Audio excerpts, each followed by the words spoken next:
Hi guys, I hope you all had a great weekend. Happy Monday.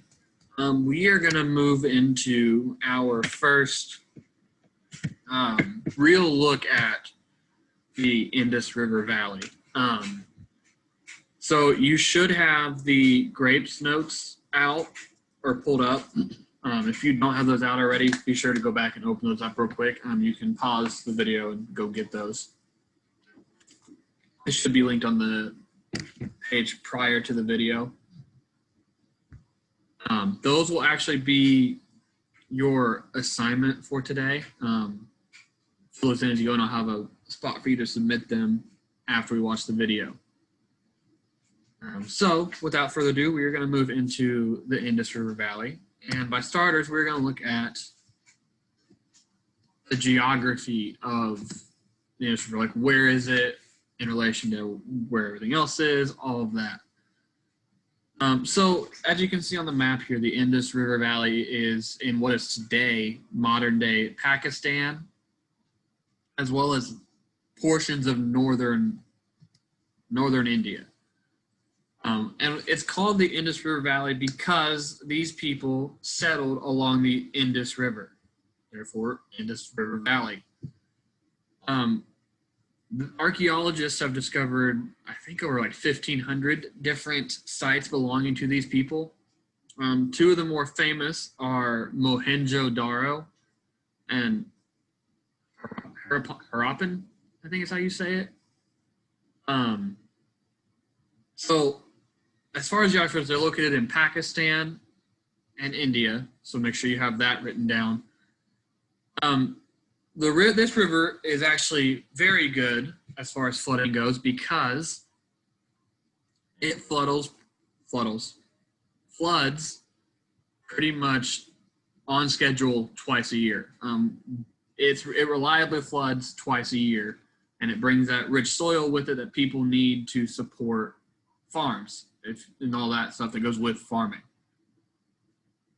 So as far as another geography aspect goes, we'll look into it later. We have evidence that the Indus River Valley was trading with people as far away as Mesopotamia. So remember, Mesopotamia includes what is today Iraq. We have evidence that these people were trading with the Mesopotamians. So we have evidence that there's an international trade route going on. So there's the geography part, and you can see on the map, India, Pakistan, Afghanistan. So the next part we're going to look at is religion. And we actually don't know a lot about their religion. You'll notice as we go through the next couple of slides, there's a lot we don't know about these people.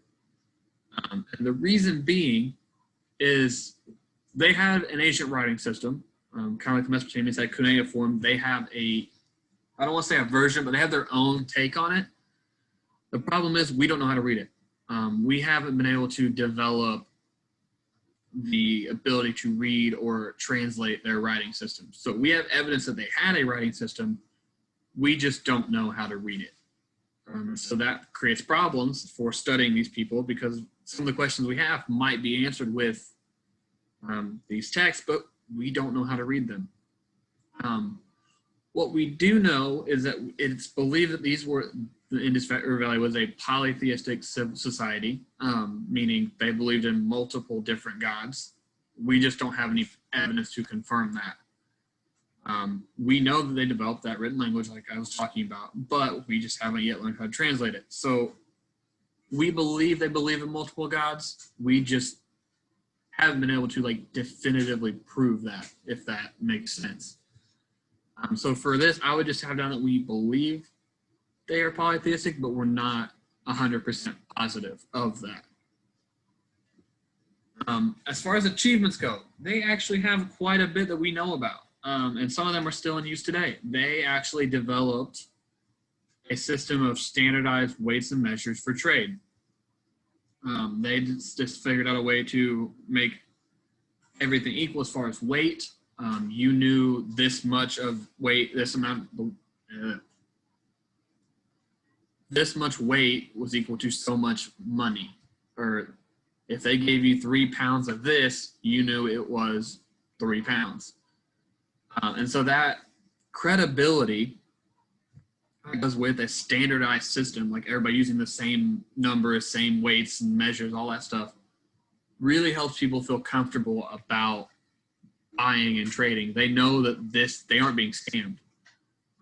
They know that this is legit based off of usually the government's approval.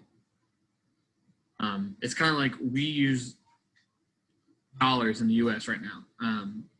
Those aren't based on anything physical. That is based off of us trusting that the government backs up what that is worth. So it's kind of like that, but they use more physical things to back it up. We know that they developed a well-maintained sewage system that was the envy of the ancient world.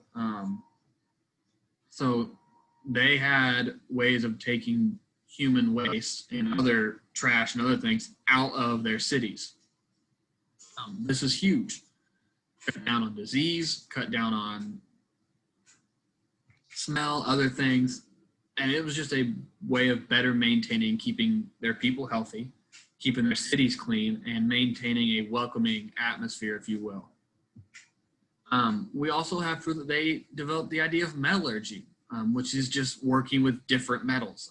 We have evidence that they experimented with all kinds of different metals, iron, copper, tin, and just seeing what those things could do. We have evidence that they were doing that, and we also know that their cities were extremely well planned.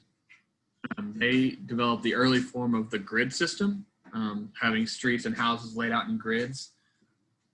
And so that was huge too for helping people get around. Cities were crowded, uneven. You didn't really know where you were going, but they developed a grid system to kind of help keep everybody oriented, if you will. So they developed all kinds of other things that we use, whether we think about it or not today. Probably the biggest one is the standardized weights and measure, and then the sewage system and urban planning.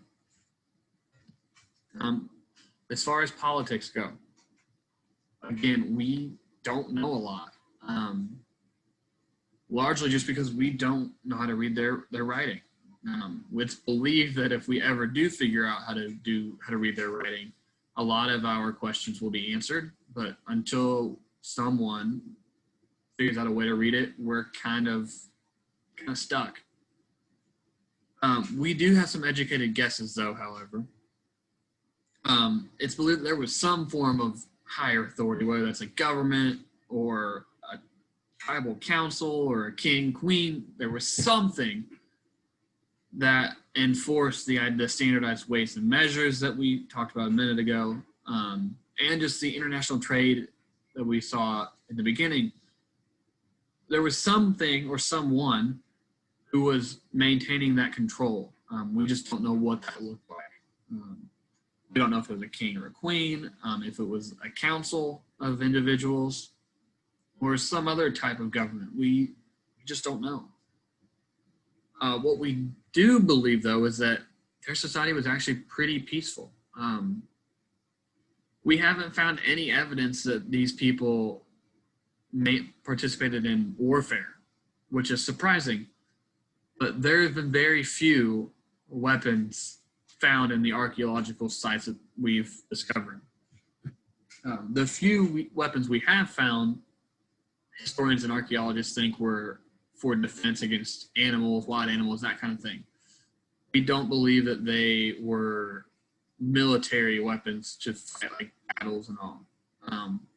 So we believe these were a relatively peaceful society. As far as their economy goes, we actually know quite a bit, but still have a lot of unanswered questions. Like I said, we know that based off of archaeological evidence, that these people were trading as far west as Mesopotamia. We found Indus seals, which are these things over here, in Mesopotamia. And we've also found other metals and items that aren't native to the Indus Valley.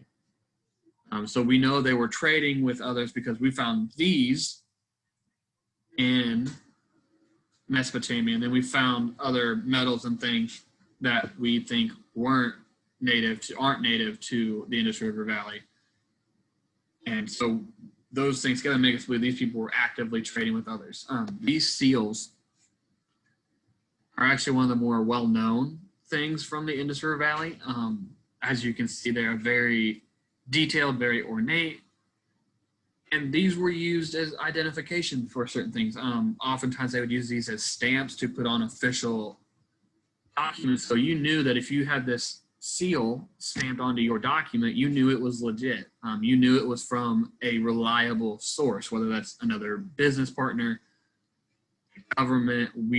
You knew that this was whatever was inside the thing you're about to open was legitimate.